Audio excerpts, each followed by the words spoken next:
ಜ್ಯೋತಿರ್ಗಮಯ. ಶ್ರೀ ಗುರುಭ್ಯೋ ನಮಃ. ಶ್ರೀಮತಿ ರಾಮಾನುಜಾಚಾರ್ಯಾಯ ನಮಃ. ವೀಕ್ಷಕ ಸ್ನೇಹಿತ ಬಂಧು ಭಗಿನಿಯರಲ್ಲಿ ನಮಸ್ಕಾರಾದಿಗಳನ್ನು ಮಾಡ್ತಾ, ನಾನು ನಿಮಗೆ ಇವತ್ತೊಂದು ವಿಶೇಷವಾದಂತಹ ಒಂದು ಕಾರ್ಯಕ್ರಮವನ್ನು ಕೊಡ್ತೇನೆ. ಏನಂತ ಅಂದರೆ, ನೀವು ನೋಡಿರ್ಬೋದು, ನಮ್ಮ ಮನೆಯಲ್ಲಿ ಎಲ್ಲವೂ ಚೆನ್ನಾಗಿದೆ.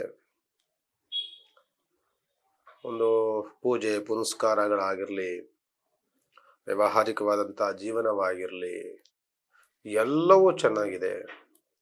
ಆದರೂ ಸಮಸ್ಯೆ ಬರ್ತಾ ಇದೆ.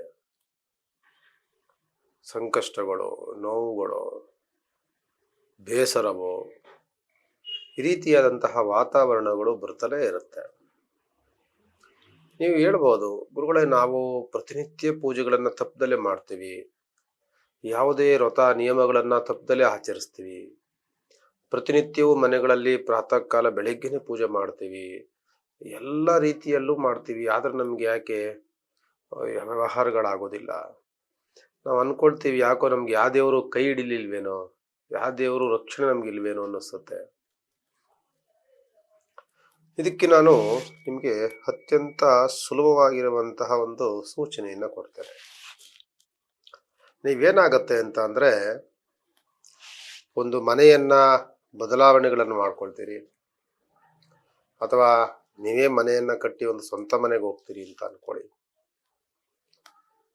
ನಿಮ್ಮ ಮನೆಗಳಲ್ಲಿ ಎಷ್ಟೋ ದಿನಗಳಿಂದ ದೇವರ ಫೋಟೋಗಳಿರುತ್ತೆ, ಅಥವಾ ದೇವರ ವಿಗ್ರಹಗಳಿರುತ್ತೆ. ನೀವೇನು ಮಾಡ್ತೀರಿ ಅಂದರೆ, ಆ ದೇವರ ಮೂರ್ತಿಗಳು ಸವದು ಭಿನ್ನವಾಗಿದ್ರೂ ಸಹ ಪೂಜೆ ಮಾಡ್ತಿರ್ತೀರಿ. ಆ ಪಂಚಲೋಹದ ಮೂರ್ತಿಗಳಿರುತ್ತಲ್ಲ, ಅದು ಯಾವಾಗ ಸವದು ನೀವು ತೊಳಿತೀರಿ, ಉಜ್ಜಿತೀರಿ, ಎಲ್ಲ ಮಾಡ್ತೀರಿ, ಸವದು ಭಿನ್ನವಾಗಿರುತ್ತೆ. ನೀವು ನೋಡಿ, ಅದರಲ್ಲಿ ಕಣ್ಣು ಮೂಗು ಯಾವ ಅಂಗಗಳು ಕಾಣದ ರೀತಿಯಲ್ಲಿ ಸವದೋಗಿರುತ್ತೆ. ಅದನ್ನ ಪೂಜೆ ಮಾಡೋದ್ರಿಂದ ದೈವ ಶಾಪಕ್ಕೆ ಗುರಿಯಾಗ್ತೀವಿ.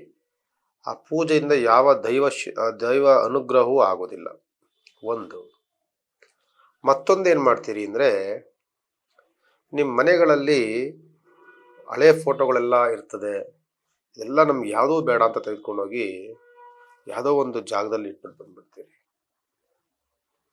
ನಾವು ನಿನ್ನೆಯವರೆಗೂ ಸಹ ದೇವರಿಗೆ ಪೂಜೆ ಪುನಸ್ಕಾರ, ನೈವೇದ್ಯ, ಧೂಪ ದೀಪವನ್ನೆಲ್ಲ ಇಟ್ಟು ಪೂಜೆ ಮಾಡಿದಂತಹ ಫೋಟೋನ ನಮಗೆ ಇವತ್ತು ಬೇಡ ಅಂದ್ಬಿಟ್ಟು ಏನು ಮಾಡ್ತೀವಿ, ನಾವು ತೆಗೆದು ಬಿಸಾಕ್ತೀವಿ. ಅಂದರೆ ನಮ್ಮ ಮಕ್ಕಳನ್ನು ನಾವು ಸಾಕಿ ಸಲುವಿ ಎಲ್ಲ ಮಾಡಿ, ಏನೋ ತಪ್ಪು ಕೆಲಸ ಮಾಡ್ದ ಅಥವಾ ಏನೋ ಒಂದು ನಮಗೆ ಬೈದ ಅಂದ್ಬಿಟ್ಟು ತಗೊಂಡೋಗಿ ಬಿಸಾಕಕ್ಕಾಗತ್ತಾ? ಈ ರೀತಿಯಾಗಿ ಮಾಡೋದ್ರಿಂದ ಏನಾಗುತ್ತೆ ಅಂದರೆ, ಈ ದೈವ ಶಾಪಗಳು ಇದರಿಂದನೇ ಬರುವಂಥದ್ದು. ನಿನ್ನೆವರೆಗೂ ಪೂಜೆ ಮಾಡಿದ್ರಿ, ಅದುವರೆಗೂ ಸಹ ಹಬ್ಬ ಹರಿದಿನಗಳು, ಹೂವು, ಪೂಜೆ, ನೈವೇದ್ಯಗಳೆಲ್ಲ ಅದಕ್ಕೆ ಆಗಿ ಸಮೃದ್ಧಿಯಾಗಿ ಪೂಜೆ ಮಾಡಿಬಿಟ್ಟು ಇವತ್ತೇನೋ ಹಳೆಯದಾಯಿತು ಅಥವಾ ಏನೋ ಒಂದು ಭಿನ್ನವಾಯಿತು ಅಂತ ತಿಳ್ಕೊಂಡೋಗಿ ಏನು ಮಾಡ್ತೀರಿ, ರೊಳಲ್ಲಿ ಬಿಸಾಕ್ತೀರಿ. ಅದು ದೊಡ್ಡ ಮಟ್ಟದ ಗೊತ್ತಿರುವಂಥ ತಪ್ಪನ್ನು ಮಾಡ್ತೀವಿ ನಾವು. ಕರೆಕ್ಟ್. ನಿಮಗೆ ಹಾಗಾದರೆ ಗುರುಗಳೇ ಏನು ಮಾಡಬೇಕು? ಭಿನ್ನವಾಗಿದೆ, ನಾವು ಪೂಜೆ ಮಾಡೋಂಗಿಲ್ವಲ್ಲ? ಖಂಡಿತವಾಗಿ ಮಾಡಬಾರ್ದು. ಒಡೆದೋಗಿರುವಂಥ ಫೋಟೋವನ್ನು ಇಟ್ಕೊಳ್ಳೇಬಾರ್ದು. ನೀವು ಪೂಜೆಯನ್ನು ಮಾಡಬಾರ್ದು, ಹೊರಗಡೆನೂ ಬಿಸಾಕಬಾರ್ದು. ಅದನ್ನು ನೀವೇನು ಮಾಡಬೇಕು ಅಂತ ಅಂದರೆ, ಆ ಫೋಟೋವನ್ನು ಪೂರ ಒಡೆದಾಕ್ಬಿಡಿ. ಗ್ಲಾಸ್ ತೆಗೀರಿ, ಕಟ್ಟನ್ನು ತೆಗೆದು ಬಿಸಾಕಿ, ಒಳಗಡೆ ಭಾವಚಿತ್ರ ಇರ್ತಲ್ಲ, ದೇವ್ರ ಫೋಟೋ, ಆ ಭಾವಚಿತ್ರವನ್ನು ನೀಟಾಗಿ ಎತ್ಕೊಂಡು ಒಂದು ರೋಲ್ ಮಾಡ್ಕೊಂಡು ರಬ್ಬರ್ ಏನಾದರೂ ಒಂದು ಸುತ್ತಿ ನಿಮ್ಮ ದೇವ್ರ ಮನೇಲಿ ಇಡಿ, ಪರವಾಗಿಲ್ಲ. ಇಲ್ಲ, ನೀವು ಅವತ್ತೇ ಎಲ್ಲ ತೆಗೆದಾದ್ಮೇಲೆ ನಾವೆಲ್ಲೋ ಹೊರಗಡೆ ಪ್ರಯಾಣ ಮಾಡ್ತೀವಿ ಅಂದರೆ, ಎಲ್ಲಾದರೂ ನೀವು ಹೋಗ್ಬೇಕಾದ ದಾರಿನಲ್ಲಿ ಎಲ್ಲಾದರೂ ಒಂದು ಹರಿಯುವಂತಹ ನೀರು ಸಿಕ್ಕಿದ್ರೆ ಅದಲ್ಲಿ ಆ ಫೋಟೋದ ಭಾವಚಿತ್ರವನ್ನು ಬಿಡಿ. ಅದು ನಿಮಗೆ ಸಂಪೂರ್ಣವಾದಂತಹ ವಿಸರ್ಜನೆಯ ರೂಪದಲ್ಲಿ ಆಗುತ್ತೆ. ಭಿನ್ನವಾದಂತಹ ದೈವವನ್ನು ವಿಸರ್ಜನೆ ಮಾಡಬೇಕು ಅಂತಂದರೆ ಹರಿಯುವಂತಹ ನೀರಲ್ಲೇ ಹಾಕಬೇಕೇ ಹೊರತು ನೀವು ಎಲ್ಲೂ ಬಿಸಾಕ್ಬಾರ್ದು. ನೀವು ಬಿಸಾಕಿದಾಗ ಅದಕ್ಕೆ ಅಪಚಾರಗಳನ್ನು ಮಾಡ್ದಂಗೆ ಆಗುತ್ತೆ.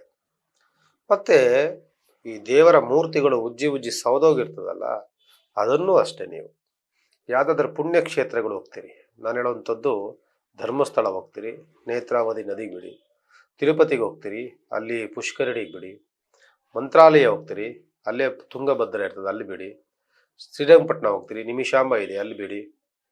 ಅಥವಾ ನೀನು ಕಾಶಿ ಗಯಾ ಅಲ್ಲೋದ್ರೆ ಅಲ್ಲೇ ನಿಮ್ಗೆ ಗಂಗಾ ನದಿ ಎಲ್ಲಿ ನೀವು ಧರ್ಮ ಕ್ಷೇತ್ರಗಳಿಗೆ ಹೋಗ್ತೀರಿ, ಆ ಹರಿಯುವಂಥ ನೀರಿನಲ್ಲಿ ನೀವು ಫೋಟೋದ ಭಾವಚಿತ್ರಗಳನ್ನೂ ಬಿಡ್ಬೋದು, ಸೌದೋಗಿರುವಂತಹ ಪಂಚಲೋಹದ ಮೂರ್ತಿಗಳನ್ನು ಬಿಡ್ಬೋದು. ಆ ರೀತಿಯಲ್ಲಿ ಮಾಡಿದಾಗ ಖಂಡಿತವಾಗಿ ನಮಗೆ ದೈವ ಶಾಪದಿಂದ ನಾವು ಮುಕ್ತರಾಗ್ತೇವೆ. ನಿಮಗೆ ಎಷ್ಟು ನಿಮಗೆ ಸಾಧ್ಯವಾಗುತ್ತೆ, ಯಾವ ದೇವರು ಇಷ್ಟವಾಗುತ್ತೆ ಅಷ್ಟನ್ನೇ ನೀವು ಅದನ್ನೇ ಸಮೃದ್ಧಿಯಾಗಿ ಪೂಜೆ ಮಾಡಿ. ದೇವರ ಮನೆ ತುಂಬ ಫೋಟೋಗಳನ್ನ ಇಟ್ಕೊಂಡು ಅಯ್ಯೋ ಮಾಡಬೇಕಲ್ಲ ಅಂತ ಮಾಡೋದಕ್ಕಿಂತಲೂ ಸಹ ಇಷ್ಟಪಟ್ಟು ಒಂದು ದೇವರನ್ನ ಇಟ್ಕೊಂಡು ಮಾಡಿದ್ರು ಸಾಕು, ಎಲ್ಲ ದೇವರ ಅನುಗ್ರಹವೂ ಆಗುತ್ತೆ ಅಂತ ಹೇಳ್ತಾ, ವಿಶೇಷವಾದಂತಹ ಸಂಚಿಕೆ ನಿಮ್ಗೆ ಇಷ್ಟವಾದರೆ ಒಂದು ಕಮೆಂಟ್ ಮಾಡಿ ಅಥವಾ ಒಂದು ಫೋನ್ ಮಾಡಿ. ನಮಸ್ಕಾರ. ಜ್ಯೋತಿರ್ಗಮಯ